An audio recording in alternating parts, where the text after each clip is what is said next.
సత్యనారాయణ వ్రతం కని చెప్పని ఇంక మంజుల అలాగే విజయానంద్ అయితే సిద్ధుకి ప్రేరణకి బట్టలు ఇస్తారు. ఇంక ఈ బట్టలు ఉంటేనే కదా నేను ప్రేరణతో పూజలో కూర్చోవాలి అన్నట్టుగా ఆ బట్టలు రెండింటిని అయితే సిద్ధు అయితే కాల్చేసి ఇంక చించేస్తాడు. ఇంక ఏం తెలియనట్టుగా మళ్ళీ తన పని తను చేసుకుంటూ ఉంటే ఇంక ప్రేరణ అయితే వచ్చి రెడీ అవ్వాలని చెప్పిన బట్టలు రెండు చూస్తే చించేసి ఉంటాయి. ఈ లోపల ఇంకా అది చించేసిందైతే ఇంకా విజయానంద్ అయితే చూసి మంజులను గట్టిగా అరుస్తాడు. చూసావా మంజు, మనము వాళ్ళిద్దరికి అన్నట్టుగా బట్టలు ఇస్తే పూజకు అన్నట్టుగా ప్రేరణ ఎలా చించేస్తుందో అని చెప్పిన అనగానే ఇంక ఇందిర ఐశ్వర్య అందరూ కూడా అక్కడికి వస్తారు. చూసావా, నాకు ఈ పూజకి బట్టలు చినిపినాయి, ఇంకెలా కూర్చుంటాము అన్నట్టుగా మా అమ్మ ఎంతో ప్రేమగా నాకు తెచ్చిచ్చింది, కానీ ఆ బట్టలు నాకు ప్రాప్తి లేదు, ఆ ప్రేమ నాకు దక్కలేదు అన్నట్టుగా ఇంక సిద్ధు అయితే మొహం మార్చుకొని పెట్టినట్టుగా ఉంటే ఇంక ప్రేరణ అయితే అయ్యో సిద్ధు, నువ్వు ఆ ప్రేమ నీకు ఎక్కడికి పోలేదు, ఆ ప్రేమ నా దగ్గర భద్రంగా ఉంది అన్నట్టుగా ఆ బట్టలు తీసుకొని వచ్చి మళ్ళీ సిద్ధు దగ్గరకు అయితే చూపిస్తుంది.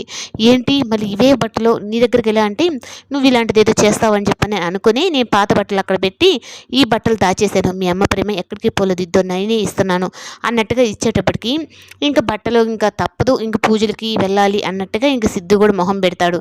ఇంకా మంజుల అలాగే విజయానంద్ అయితే త్వరగా వచ్చారు అంటే మళ్ళీ లేట్ లేకుండా చేసుకోవచ్చు అని చెప్పనని అందరూ అనుకుంటారు. ఇంకా రాజశేఖర్ అయితే ఇంక గుణతో మాట్లాడుతూ ఉంటే ఈ లోపల ఇంక అక్కడ విజయానంద్ కూడా వచ్చి విజయానందతో మాట్లాడుతూ ఉంటాడు. రాజశేఖర్, ఏంటి ఏం మాట్లాడుతున్నారు మీరు ఇక్కడ అంటే, లేదు మా ఇద్దరిది గతం తాలూకు చాలా జ్ఞాపకాలు ఉన్నాయి, అవన్నిటిని మేము కాస్త నెమరేసుకుంటున్నాం అన్నట్టుగా విజయానంద్ అయితే అంటాడు.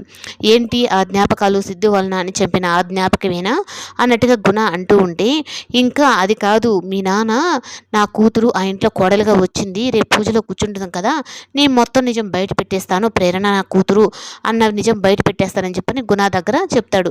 అసలుకి రాజశేఖర్ ఆ మాట అనకపోయినా ఇంకా విజయానంద్ అయితే మాత్రం ఇంకా గుణకి రాజశేఖర్కి మధ్య పుల్లలు పెట్టాలని ఈ మాట అయితే మాట్లాడతాడు. ఇంకా గుణ అయితే నీకు వాళ్ళ గురించి నేను అంత క్లియర్గా చెప్పినా నీకు నీ కూతురు మీద ప్రేమ చావట్లేదా అంటే రేపు వెళ్తావా ఆ ఫంక్షన్కి అన్నట్టుగా మాట్లాడుతూ ఉంటే, అది కూతురిగా పూజ చేసుకుంటుంది, తండ్రిగా తన ఆశీర్వాదం తనకి ఉండాలి అన్నట్టుగా నేను వెళ్తాను అని చెప్పని తనైతే అంటాడు. ఇంకా అలా అని చెప్పిన తర్వాత నువ్వు ఎలా వెళ్తావో నేను చూస్తాను అన్నట్టుగా గుణ కూడా అంటాడు.